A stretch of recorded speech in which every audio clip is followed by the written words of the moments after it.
And we're live. Ariana.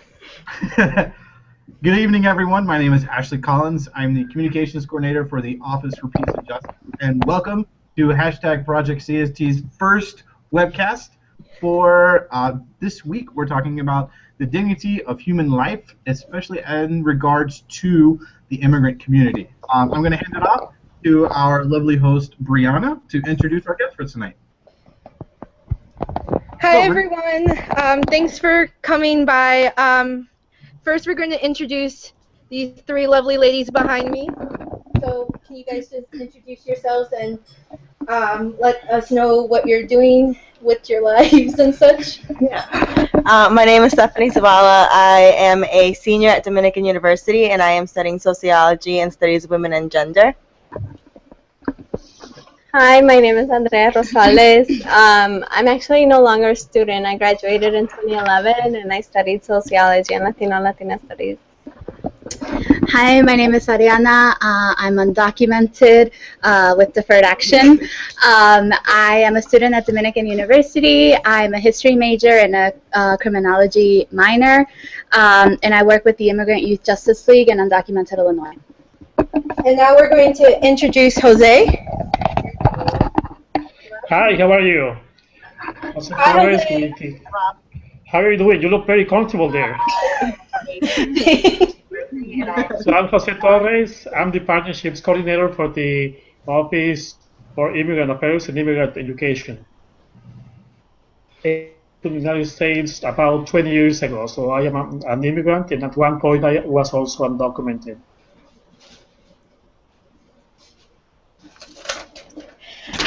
Awesome, thank you, Jose. So I'm going to start off the questions with Jose, so you guys can relax for a minute. So can you explain what is the mission for Office for Immigrant Affairs and Immigrant Education? Sure. Our mission is to welcome immigrants, to evangelize, and to build communion between the non-immigrant community and the immigrant community. Our mission is also to empower immigrants so that they can become part of USA society, so that we can help them to integrate to the American society. Awesome. Thank you. And can you explain what the Catholic perspective on immigration is? It is connected to, first of all, to the recognition that every life is sacred. It's based on four main principles, but the main one is the dignity of the human person. In the scriptures, in Genesis, we find that we are created in the image of God. Therefore, we must protect life from conception to the very end. So that is the main aspect. Awesome, and that actually brings us to our next question. The Catholic social teaching tenet about life and dignity of the human person focuses on the fact that life starts in the womb and ends with natural death. How does immigration fit in with this aspect of Catholic social teaching? First of all, to recognize, once again, that we are created in the image of God, therefore life is sacred. And we recognize the presence of God in each person. It doesn't matter if it's an immigrant, it doesn't matter if it's Mexican or American, God is present in all of us. And because of that, we need to be aware that we need to protect life and secure that there is dignity in every child, in every person. So everyone has an opportunity and a right to have a good education, to have a place to live in peace, dignity, freedom, the right to have a good health, the right to have a decent job that will allow us to have a strong family.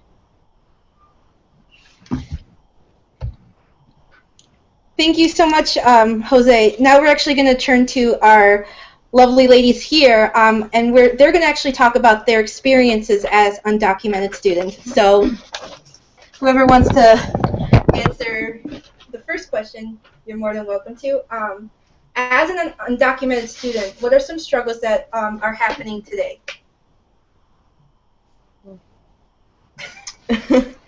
I can start with that. So right now, one of the biggest struggles that, at least that I face, is economic hardship with trying to pay for school. So since we are not U.S. citizens, we do not qualify for FAFSA, which means that we cannot get any student loans or any of that. And so it's been really hard for my parents because they've had to pay out of pocket what's remaining of tuition, and that really takes a toll on us.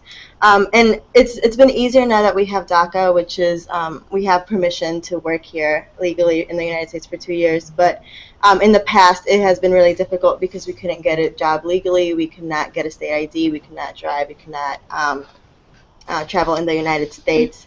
But I think that the struggle as an undocumented person in general goes beyond just as an undocumented student. I think it really is about fighting the deportations that are happening today. I think that's one of the biggest things that I've started to focus on in the past couple of years, just keeping families together and really raising awareness as to what's happening in that area.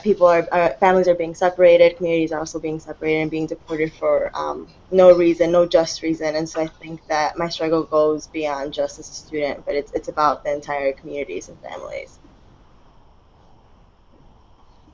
Yeah. Okay. The next question is, what are some stories do you have or have witnessed that show human dignity being abused? So I think what Stephanie mentioned about the deportations and detention of undocumented immigrants, that's where you can really see that the human dignity is not respected and is being abused in several occasions, if not all. I started working with groups that fight deportations and detentions of individuals, and I got the opportunity to speak to some of the family members who either like one of their loved ones is in detention or in deportation proceedings. And for those that were in detention, some of the experiences that they went through were really horrifying. People weren't getting access to health care. In some cases, people were urgently needed health care and they weren't given that. So that's an obvious example of that. A lot of the times they weren't really informed of their rights or the things that they could do if they were detained, and weren't even given the chance to get in touch with their family members until later after, maybe months after they've been in detention. So that's perfect instances where you can see that the dignity of not only the person in detention, but also of their family members outside, and the ones that are experiencing the deportation proceedings with this individual. Their dignity isn't being respected. I'm going to butt in real quick and ask Jose, as an office, how is the office addressing these issues? In several ways. One of them is through education. We have workshops in different parishes throughout the diocese. During these workshops, we speak about the documents of the church, the teachings of the church, and the implications in education, in healthcare, in labor rights, in many issues. So in these workshops, we educate people and we invite people to different organizations to bring the resources, to bring information, so that people will know their rights and protect them, and also have access to resources as well. That is another important thing to do. So if you have a problem with driver's license, for instance, or if you know a person who problem and doesn't know where to go, we can direct them to institutions that could provide health services for them, regardless their immigrant status. Thank you. I'll hand it back to you, Brianna. This is yours. Thanks, Ashley. I forgot to mention who everyone that's watching, please feel free to ask questions in the should be a chat box next to the video, so feel free to ask questions to Ariana, Stephanie, or Andrea, or any Jose, or just feel free to be part of this discussion. And let's get back to the next question. So what are some stories do you have or have you witnessed show human dignity being upheld? I guess I can touch on that. Well, like as was mentioned before, like there has been a lot of organizing done around like stopping deportations and especially like highlighting stories and where immigration has often violated, right? Like the protocols or the ways in which they're treating detainees or people currently in detention or deportation proceedings. Um, I think there has been a lot of attention, right, put on immigration and ICE by activists, particularly when it came around like the actions that have been done, and call outs to close the detention centers or to put particular attention to certain cases of individuals within those. Um, I think just there has been a lot of power, right, in undocumented activists being at the forefront and just making their voices heard as a means of empowering not only ourselves but our communities. And that's one way in which I guess we claim or we take back some of that feeling of powerlessness that we often feel given certain limitations that we experience. I'm gonna throw another one at Jose and ask what's a good story you have, something positive that you've seen in your work as far as the immigration issue.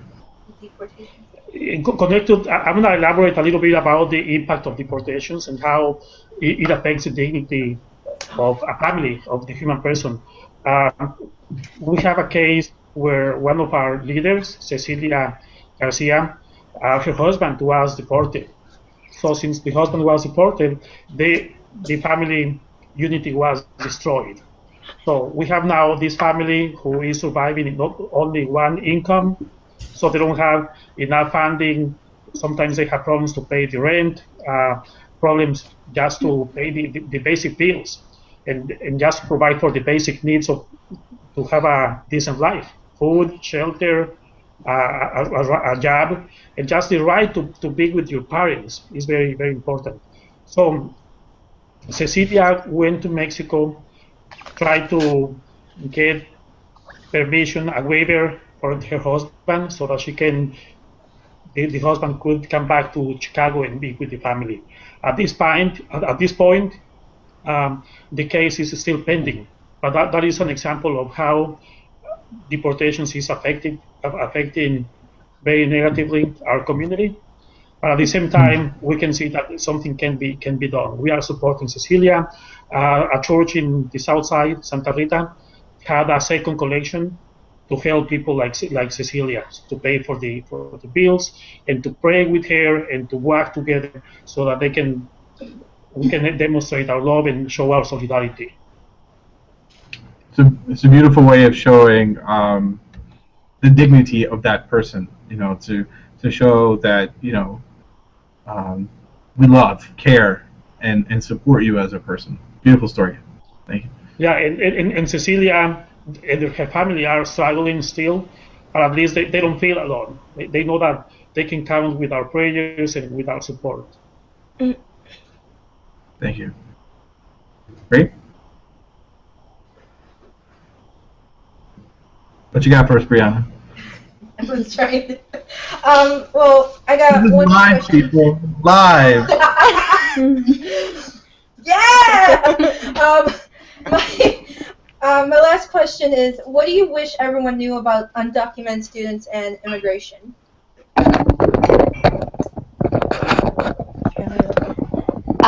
What do I wish everyone knew about undocumented students?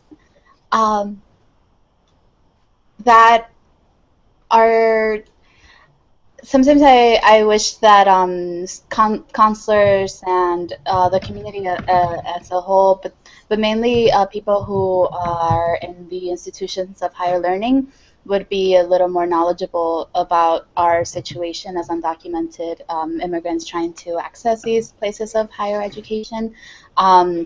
because oftentimes we are faced with a lot of obstacles, even from the very basic of applying to an institution. Sometimes we're barred from it because we don't have a social security number. As Stephanie mentioned, now we do through deferred action, but oftentimes that number still cannot be used to apply and use it in a college application.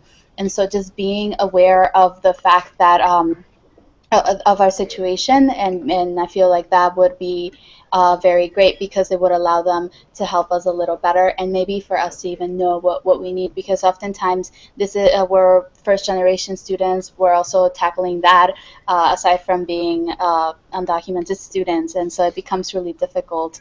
I guess other than that, maybe to the community of allies, knowing how to support undocumented students, aside from just morally and being there for them, which is great. I know when I was applying to Dominican and to the other colleges, it was great to have my friends and family there to support me. But I feel like another thing that some of my family and friends did, that I feel like should be done for more students, and that other people can take a part on, is if you're part of an institution that can possibly donate to either the private fund of this particular student, or to start a scholarship or something that would be able to help the student financially, it would be great. Because as Stephanie mentioned, we have several struggles, right, as undocumented students, but one of the biggest ones is how do we finance our education, and how do we pay for it month to month, and obviously year to year. And also, I guess to add to that, I think one of the bigger things that I wish people would know, or that I want to bring awareness to, is to stop criminalizing undocumented immigrants. I think there's a big focus on individuals, and people are not looking at the bigger system, and there needs to be a focus, and people need to understand that the policies that are in place in the United States right now, it's part of a broken immigration system, and those are the reasons, why people cannot come here legally, or people often tell undocumented people or immigrants to get in line or to do it the right way, but they need to understand that there is no really right way with the policies that are in place right now. And I think people really need to start looking at the bigger picture instead of criminalizing families and individuals that come here for a better life. I want to throw that question to Jose for a response to that, if you don't mind. Yeah, of course. Not to put you on the spot, Jose. Not a problem. So that's right. The immigration system is broken, and we need to join our forces and do something about it. And actually, I'm sure you guys have been working on this issue for many years. So at the local level, we have a good example of how the church, how the community organizations were able to work together, and finally the Student Adjustment Act was approved. The Student Adjustment Act is a bill that lets local institutions, universities such as UIC, to allow students to pay in-state tuition instead of paying out-of-state tuition. So that's a lot of help.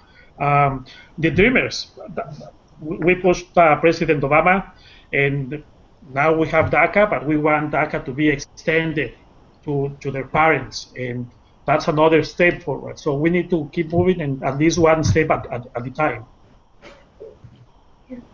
Thanks. Also, with regards to the DACA, there are many students who haven't applied, and there are students who need to reapply, right? So, and sometimes they don't have the money. So we also have workshops, and we are working with financial institutions that are providing loans to pay for the fees. Awesome. Brianna, Yes. back to you. Thanks. One of the questions that we got was, how old were you when you came to the U.S.? Do you mind talking about that and maybe a little bit of your journey here? Yeah. Well, I came to the United States when I was 2 years old. I mean, I don't know really my journey, at the border. I was way too young, but really, like, my story is very similar to many others. I grew up not really knowing what undocumented meant. I had no idea that was a term. I had no idea that that's what I was. I went through school like a normal kid, and I had no idea that I would be facing these struggles up until I started to apply for colleges and I didn't have a social security number. I couldn't apply for FAFSA, and I realized that this was going to be a bigger issue than I could have ever imagined. I really had no idea until the college application came around. Yeah. I was 4 years old, and right now I'm 25 years old. So it was 20 years ago. And like Stephanie said, when you're 5 years old, you really don't know what that means, right? Like I was always just told to like not talk to police and to, when people ask me questions, to not really say much information. It's not until you grow up and like start experiencing the limitations, I think, when it really hits you. And I think that there were several moments in my life when that happened, right? High school was one of them, when I was trying to look into colleges, and it would always ask for a social, and I couldn't apply to certain scholarships, or I had to turn down certain scholarships because of that. And I think, but there were also other struggles, and tying it back to the last question about what else could be done, right? Like as a student, I had my dad was in deportation proceedings, and he was in detention when I was in college. And right, like at the time, not only was I struggling as a freshman to really find resources and a network and people to talk to, but just dealing with the emotional aspect of having a parent in detention at the same time can just make you feel like really lonely and just not really knowing where to turn, and it can just affect you like emotionally and mentally. And so just like there are a lot of moments that kind of bring back I guess some of those instances where it really hits you that you're undocumented and that there are certain limitations. But I don't know, I'm here now. I was 6 when I came. I came with my mom and my brother, who was 2 at the time. And yeah, I mean, I feel like I always knew that I am undocumented because I had heard like family members talk about the trip, and then once we were already here, it was something that, as Andrea also mentioned, we were told that we were, right? And then to be really careful with who we share that with. But just like them, I didn't really know what it was going to mean until I started high school, and they actually began to ask for a social security number more and more often. Thank you, guys. So, Jose, can you just talk a little bit about the resources that are available about the children that are crossing the border today, and the issues that are around that? Okay. Actually, the situation is that Catholic Charities has many programs, and they are ready to help children in the border, and also here in Chicago and many other dioceses. But at this point, we are waiting for the federal government to give funding, and also to give us the green light and help these children, because we don't really have access to them at this point.